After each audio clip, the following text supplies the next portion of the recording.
আমরা নবগঠিত সরকারের কাছে অনুরোধ জানাবো, আমরা একটি দায়িত্বশীল বিরোধী দল হিসাবে দেশকে সামনের দিকে এগিয়ে নিয়ে যাওয়ার জন্যে ন্যায় এবং সত্যের পথে, সুবিচার কায়েমের পথে, দুর্নীতিমুক্ত সমাজ গঠনের পথে, মানবিক সমাজ গঠনের পথে আমরা আপনাদের পাশে থেকে আপনাদেরকে সর্বাত্মক সহযোগিতা করতে চাই। এখন এই সহযোগিতা নেওয়া আপনাদের দায়িত্ব,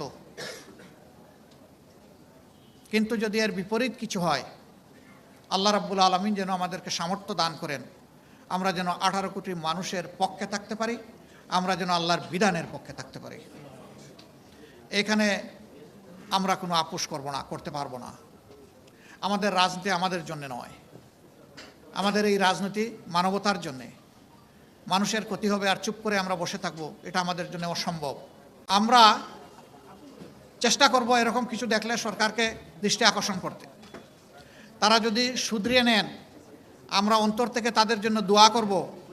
আমাদের পরামর্শ গ্রহণ করার জন্য আমরা তাদেরকে ধন্যবাদ জানাবো এবং সেই ভালো কাজে আবার বলছি আমরা তাদের সঙ্গী হব।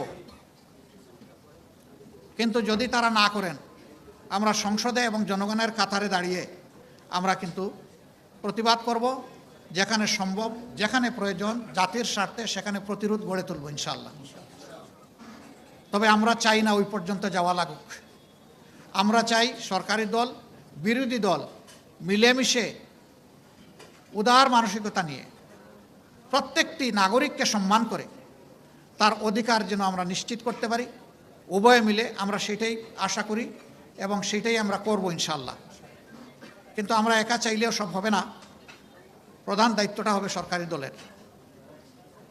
আমাদের পক্ষ থেকে আগেও বলেছি, আরেকবার আজকে এই প্রথম রমজানের দিন আমরা বললাম, আল্লাহ তাআলা আমাদের এই অঙ্গীকারের পর আমাদেরকে টিকে থাকার তাওফিক দান করুন।